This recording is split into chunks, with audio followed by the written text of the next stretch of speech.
Hello students, standard 9 12.2.3 characteristics of a sound wave. तो यहाँ से बाकी था हमारा, क्लास में हमने यहाँ से छोड़ा था।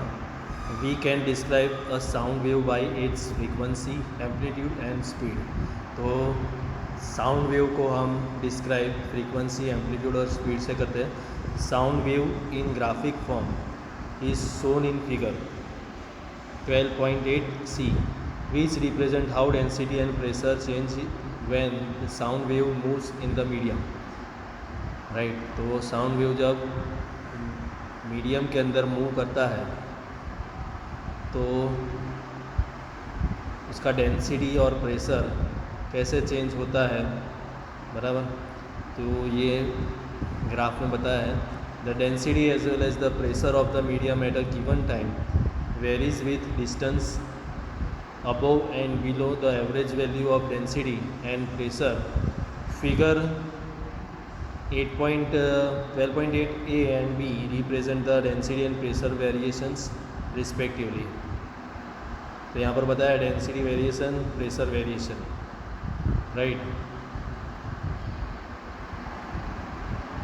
As a sound wave propagates in the medium, compression are the regions where particles are crowded together and represented by the upper portion of the curve.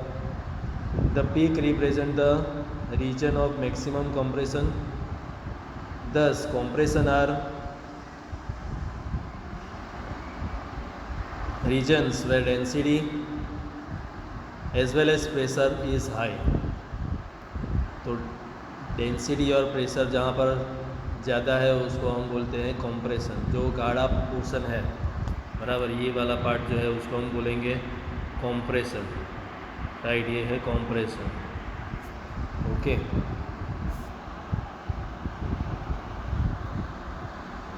rarefaction are the regions of low pressure where particles are spread apart and are represented by the valley, that is the lower portion of the curve in figure. A peak is called crest and valley is called trough of the wave.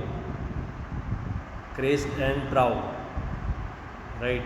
तो यहाँ पर compression का part बताया है, बराबर। Crest and ट्राउ ये बताया गया है हमें। तो रेरफेक्शन और कॉम्प्रेशन ये हमें बताया गया है, ओके। तो यहाँ पर ये कॉम्प्रेशन, ये रेरफेक्शन, ये कॉम्प्रेशन, ये रेरफेक्शन, ये कॉम्प्रेशन, ये रेरफेक्शन, ये कॉम्प्रेशन, ये रेरफेक्शन। जहाँ पर ज़्यादा जगह है वो रेरफेक्शन है, बराबर। ये क्रेस्ट है, ये ट्राउ है, राइट। जो खड्डा है वो क्रेस्ट और, बराबर, यहाँ पर, और ऊपर जो पीक है उसको हम ट्राउ बोलते हैं, right. Peak is called crest, बराबर। पीक है उसको हम बोलते हैं क्रेस्ट। यहाँ पर क्रेस्ट है, ये ट्राउ है, उल्टा बताया था पहले, बराबर। ये क्रेस्ट, ये ट्राउ, ऊपर क्रेस्ट नीचे ट्राउ। जो वैली है वो ट्राउ है और जो पीक है वो क्रेस्ट है। The distance between the two consecutive compressions और two consecutive rarefaction is called wavelength as shown in figure. The wavelength is usually represented by lambda, Greek letter lambda. SI unit is metre, right. तो lambda का SI unit metre है, okay. Then Heinrich Rudolf Hertz was born on 22 February 1857 in Hamburg, Germany, and educated at the University of Berlin. He confirmed J.C. Maxwell's electromagnetic theory by his experiments. He laid the foundation for future development of radio, telephone, telegraph and even television, right। तो उसने सब जो find किया था उसके ऊपर से ये सब हमें मिला बाद में, radio, telephone, telegraph.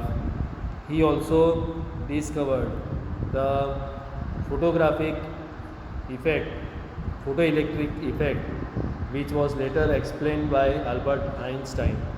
The SI unit of frequency was named as hertz in his honor, right।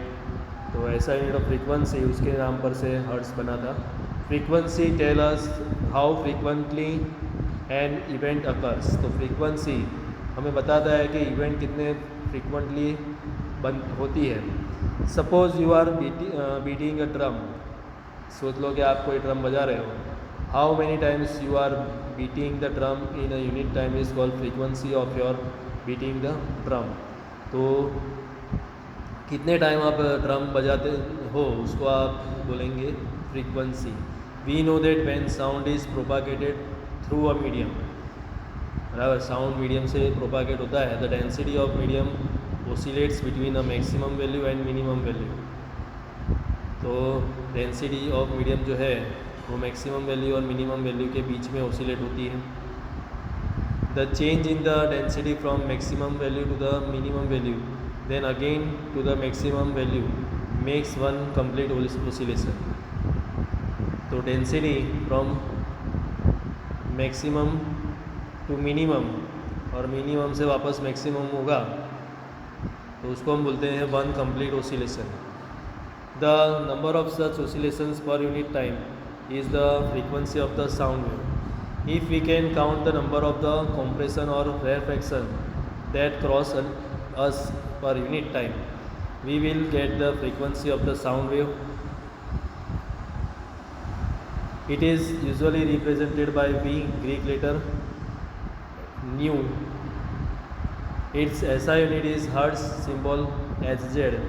The time taken by two consecutive compression or rarefaction to cross a fixed point is called time period of the wave. In other words, we can say that time taken for one complete oscillation is called time period of the sound wave। तो एक complete oscillation के लिए जो time लगता है उसको हम बोलते हैं time period of the sound wave। It is represented by the symbol T. Its SI unit is second.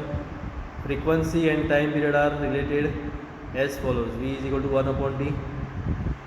तो यहाँ से हम नेक्स्ट टाइम करेंगे फिर